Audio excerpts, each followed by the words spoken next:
The CEO accidentally discovered that the wife he had been separated from for 2 years had actually become blind. In order to find out what had happened, he secretly followed her and walked into the hospital room where she was staying. At that moment, the woman received a call from her mother. She said she had signed her up for a high society etiquette training class since her husband had already returned from Europe, and told her to hurry up, learn how to please the CEO, and get pregnant. As she spoke, she urged her to come downstairs right away so she could take her to get some fertility medication. The woman had no interest in any of this. To get rid of her mother's nagging, she pretended to call out her husband's name and even asked him to pour her a glass of water. When the mother learned that her son-in-law was right beside her, she happily hung up the phone. But in the very next second, someone really held a glass of water up to her lips. The woman thought it was a doctor. Until the CEO spoke his own name, she froze on the spot. It turned out that 2 years ago, in order to pay for her adoptive mother's medical treatment, she had agreed to her biological parents' arrangement to marry the powerful CEO. At their first meeting, the woman had almost been late, only because she had rescued a stray cat on the way. Some cat fur got into her eyes, so she appeared with reddened eyes. The CEO mistakenly thought that she had just broken up with her boyfriend and was forced into this marriage alliance,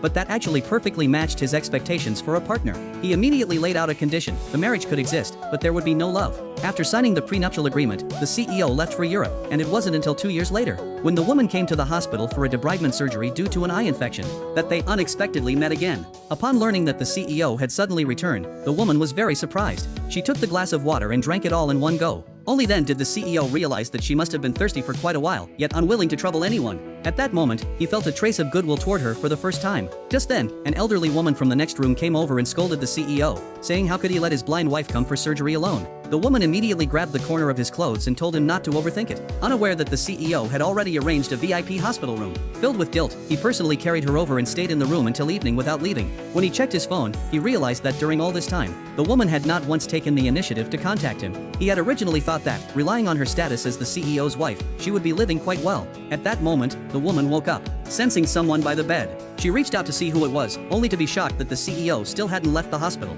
She asked why he hadn't gone yet. The CEO asked where she wanted to go and said he could take her. The woman quickly refused. In fact, she just wanted to go to the restroom. For something like that, she didn't want to trouble a husband she wasn't close to. Fortunately, at that moment, the assistant informed the CEO that there was an urgent matter at the company. Seizing the opportunity, the woman urged him to hurry back to work. A week later, the woman's eyes had mostly recovered. The CEO specially arranged for someone to pick her up from the hospital and then selected an expensive gift for her. To return the favor, the woman picked out a very expensive tie for the CEO. But just then, a senior from her university suddenly greeted her. As the CEO came out, he happened to see the woman chatting happily with another man, and his expression instantly turned cold. Just as the woman was about to get into the man's car, the CEO suddenly turned on his headlights and, with a serious expression, told her to get into his car. She didn't say a single word to him during the ride. Being so nervous, she even forgot to give him the gift she had bought. Just as she turned to give him the gift, the CEO walked toward her and said the rain was too heavy, insisting on escorting her to her door.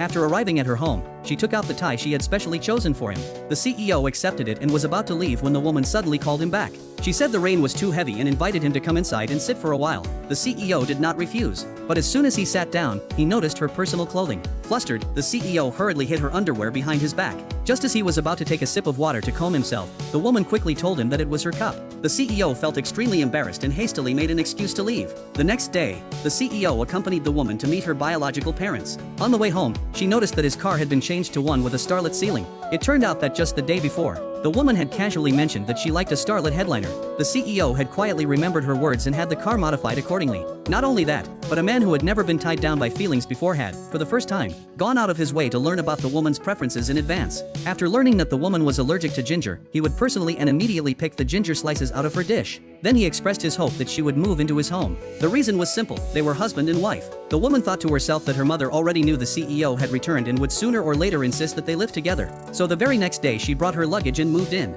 That night, after her best friend learned that the woman had moved into the most expensive villa in the city, she asked whether the woman and the CEO would share a bed. The woman hurriedly, shyly explained that they weren't close enough for that yet. Just as she finished speaking, the CEO, having just taken a shower, appeared in front of her wearing his pajamas.